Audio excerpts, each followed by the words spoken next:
നമസ്കാരം, നിലാവിഷൻ വാർത്തകളിലേക്ക് സ്വാഗതം. ക്ഷേമനിധി റെസിപ്റ്റ് ദുരിതത്തിലാക്കി. ഓട്ടോ തൊഴിലാളികൾ ഫിറ്റ്നസ് എടുക്കാൻ കഴിയാതെ നട്ടം തിരിയുന്നു. ക്ഷേമനിധിയിൽപ്പെട്ട് ഫിറ്റ്നസ് എടുക്കാൻ കഴിയാതെ ദുരിതത്തിലാണ് ഓട്ടോ ടാക്സി മേഖലയിൽ തൊഴിലെടുക്കുന്ന തൊഴിലാളികൾ. വാഹനത്തിൻ്റെ ഫിറ്റ്നസ് എടുക്കുന്നതിന് ഇൻഷുറൻസ്, ടാക്സ് എന്നിവയ്ക്ക് പുറമെ ക്ഷേമനിധി റെസിപ്റ്റ് കൂടി കർശനമാക്കിയതോടെ വാഹനത്തിൻ്റെ ഫിറ്റ്നസ് എടുക്കാൻ കഴിയാതെ ദുരിതത്തിലായിരിക്കുകയാണ് നൂറുകണക്കിന് തൊഴിലാളികൾ. പുതിയ വാഹനം എടുക്കുമ്പോൾ ക്ഷേമനിധിയും ടാക്സും എടുക്കുന്നവർക്ക് തുടർച്ചയായി ക്ഷേമനിധി അടച്ചുപോരാൻ കഴിയുന്നുണ്ട്.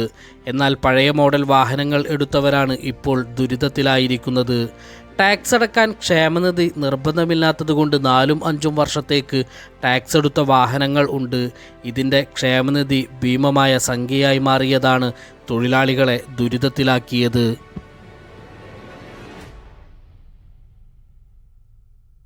ഓൺലൈൻ ടാക്സികളും ഇലക്ട്രിക് വാഹനങ്ങളും വ്യാപകമായതോടെ ഓട്ടോ ടാക്സി മേഖലയിൽ തൊഴിലെടുക്കുന്നവർ ഏറെ ദുരിതത്തിലാണ്. അതിനിടയിലാണ് ക്ഷേമനിധി വില്ലൻ കൂടി കടന്നു വന്നത്. ഫിറ്റ്നസ് എടുക്കുന്നതിന് ക്ഷേമനിധി നിർബന്ധമാക്കുന്നത് ഒഴിവാക്കണമെന്നും ക്ഷേമനിധി ഘട്ടം ഘട്ടമായി അടക്കാനുള്ള സംവിധാനം ഉണ്ടാക്കണമെന്നും തൊഴിലാളികൾ ആവശ്യപ്പെടുന്നു. News desk, Nilavision, Tirur.